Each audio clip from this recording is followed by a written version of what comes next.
La deuxième famille de filaments du cytosquelette, ce sont les filaments d'actine. Ce sont les filaments les plus fins, ce sont les filaments les moins résistants, et ce sont les filaments qui ont le plus d'assemblage et de désassemblage qui peuvent être extrêmement rapides et concomitants. Comme les microtubules, on va trouver des filaments d'actine très stables, en particulier ceux qui forment l'armature des microvillosités, ces expansions de membrane des cellules digestives. Et puis on va trouver des filaments d'actine très instables qui vont permettre de pousser sur la membrane et en particulier quand la cellule se déplace, donc de faire des espèces de prolongements membranaires et cellulaires qui permettent à la cellule de se déplacer.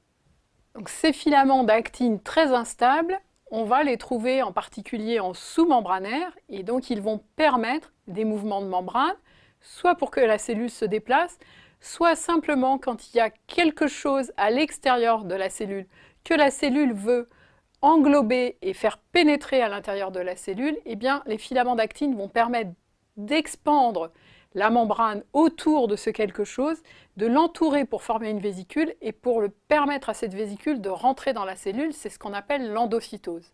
Inversement, quand il y a à l'intérieur de la cellule une vésicule qui contient du matériel qui est destiné à l'exportation de la cellule et à passer notamment dans la circulation sanguine, eh bien ce sont les filaments d'actine qui vont pousser la vésicule vers la membrane et qui vont permettre la fusion de cette vésicule avec la membrane pour que l'intérieur de la vésicule se déverse à l'extérieur de la cellule. C'est ce qu'on appelle l'exocytose. Les cellules se déplacent souvent, et ceci dès le début de la vie embryonnaire. Ces déplacements cellulaires sont indispensables. Quand la cellule se déplace sur un support fixe, elle commence par déformer sa membrane en avant, ce qui est facile puisque la membrane est souple, grâce à ces assemblages de filaments d'actine qui vont pousser sur cette membrane à l'avant. Il faut bien sûr que des constituants membranaires et des constituants des filaments d'actine soient amenés dans cette zone en avant. Ces constituants vont venir de l'arrière de la cellule où au contraire on aura une contraction de la membrane et un désassemblage des filaments d'actine qui sont présents à l'arrière de façon à pouvoir ramener, d'ailleurs sur les microtubules, tous ces éléments vers l'avant de la cellule, vers l'endroit où elle veut aller. Certains filaments d'actine sont très stables.